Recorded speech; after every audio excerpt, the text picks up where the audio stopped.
সবেমাত্র প্রকাশিত হয়েছে পঞ্চায়েত ভোটের নির্ঘণ্ট। পঞ্চায়েত ভোটের নির্ঘণ্ট ঘোষণা হতে রাজ্য জুড়ে কার্যকর হয়ে গিয়েছে আদর্শ আচরণ বিধি।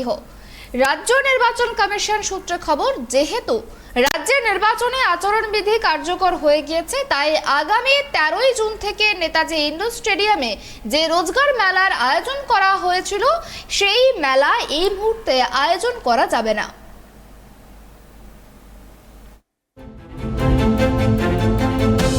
পঞ্চায়েত ভোটের নির্ঘণ্ট ঘোষণা হয়ে গিয়েছে। পঞ্চায়েত নির্বাচনের বিজ্ঞপ্তি জারির সঙ্গে সঙ্গে রাজ্য জুড়ে কার্যকর হয়ে গিয়েছে আদর্শ আচরণ বিধিও। সেই কারণেই রোজগার মেলা বন্ধ করার নির্দেশ দিয়েছে রাজ্য নির্বাচন কমিশন। সূত্র মারফত এমনই জানা যাচ্ছে। উল্লেখ্য, আগামী 13ই জুন থেকে নেতাজি ইন্ডোর স্টেডিয়ামে এই রোজগার মেলার আয়োজন হওয়ার কথা ছিল। এই রোজগার মেলা হলো কেন্দ্রীয় সরকারের একটি উদ্যোগ, যেখানে বিভিন্ন নিয়োগকারী সংস্থা আসে, চাকরি প্রার্থী যুবক যুবতীরাও আসেন। তাদের চাকরির জন্য আবেদন ও ইন্টারভিউয়ের সুযোগ করে দেওয়া হয় এই রোজগার মেলার মাধ্যমে। রাজ্য নির্বাচন কমিশন সূত্রে খবর, যেহেতু রাজ্যের নির্বাচনে আচরণ বিধি কার্যকর হয়ে গিয়েছে, তাই এই মুহূর্তে 13 তারিখ রোজগার মেলার আয়োজন করা যাবে না।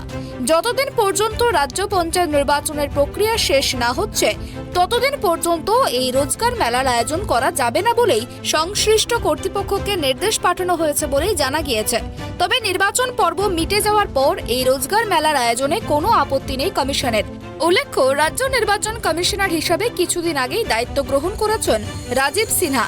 রাজ্যের মুখ্য সচিব হিসেবে অতীতে দায়িত্ব পালন করেছেন তিনি। ফলে একজন প্রাক্তন মুখ্য সচিব হিসেবে প্রশাসনিক ক্ষেত্রে দায়িত্বভার পালনের পূর্ব অভিজ্ঞতাও রয়েছে তার। সদ্য দায়িত্ব গ্রহণের পরেই পঞ্চায়েত ভোটের নির্ঘণ্ট ঘোষণা করেছেন তিনি। এক দফায় পঞ্চায়েত ভোট আয়োজনের মতো সাহসী পদক্ষেপ করেছেন।